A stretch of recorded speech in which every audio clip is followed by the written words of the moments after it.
Welcome back. It is so great to meet our new friend, Yolanda Lorge, the director of the Grupo LatinoAmericano dance troupe. Look how I did it. Good job. I did it. The Spanish classes are coming in handy. They're paying up. And you're going to see them at Culture Fest this Saturday at the C Street City Market, where they do the farmers market. Yes. That's a mouthful, by the way. Yeah, it absolutely. Anyway, so More great like to see you. Grupo LatinoAmericano. Grupo LatinoAmericano. More like that. I like saying it now that I can say it. Yeah, she makes it sound so... You make it sound beautiful, Yolanda. Tell us about the Grupo LatinoAmericano dance Well, troupe. actually, we are a service organization.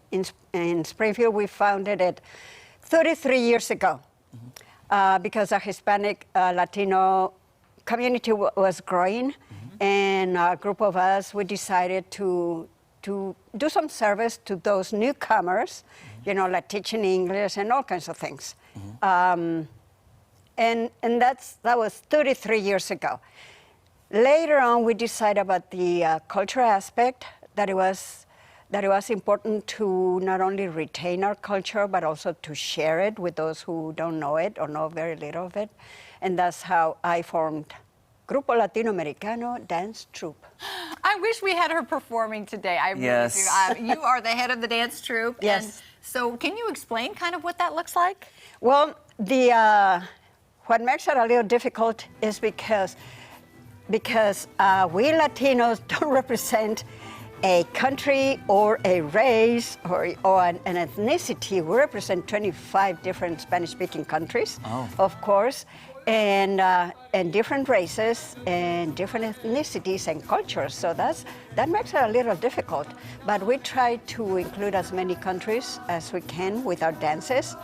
Obviously, for Mexico, we have a lot more, like 30 different dances, because Mexico has an endless variety of dances. The one you're watching is from the state of Guerrero in southern Mexico. And but at the same time makes it very interesting, and we learn from each other at the same time. You know, then we have Colombians dancing Mexican dances and Mexican dances, Puerto Rican dances, and so forth. I'm sorry. How many are in your troupe? Well, actually, about 30 or more. I don't know, because we have 3 different groups. Let's say adults, teens, and children. Oh, nice. I was just curious because watching that, and you were talking about the different countries. How important is dance in the Latino community? That's the most important part of our culture. We celebrate everything dancing. You know. Even things that you shouldn't, like religious things. We're very, very, very good at blending the sacred with the not so sacred. So, the birth of Jesus, you know, Christmas Eve, we dance all night. When the majority of Latinos, not all of them, but the majority, of course, are Catholic, and you see baptisms, you know, the christening of the baby, and then you have a big party. You know, the baby doesn't even know what's going on.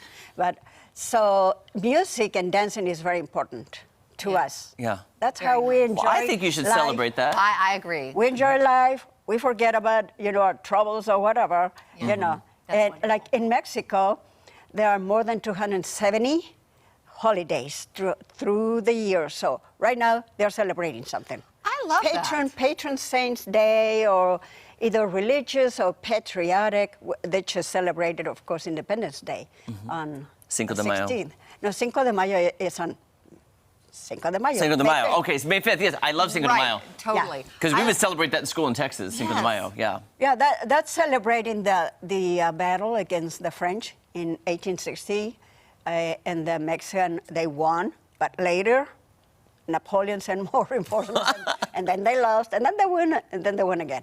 But that's Cinco de Mayo, and Independence Day, of course, it was in 1910 through 1810. Sorry, 1910 is a revolution.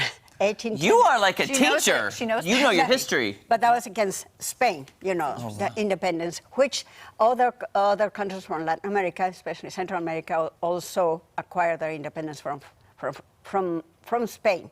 But keep in mind, Mexico was ruled by Spain from 1520 to 1820. Wow. So centuries. Yeah.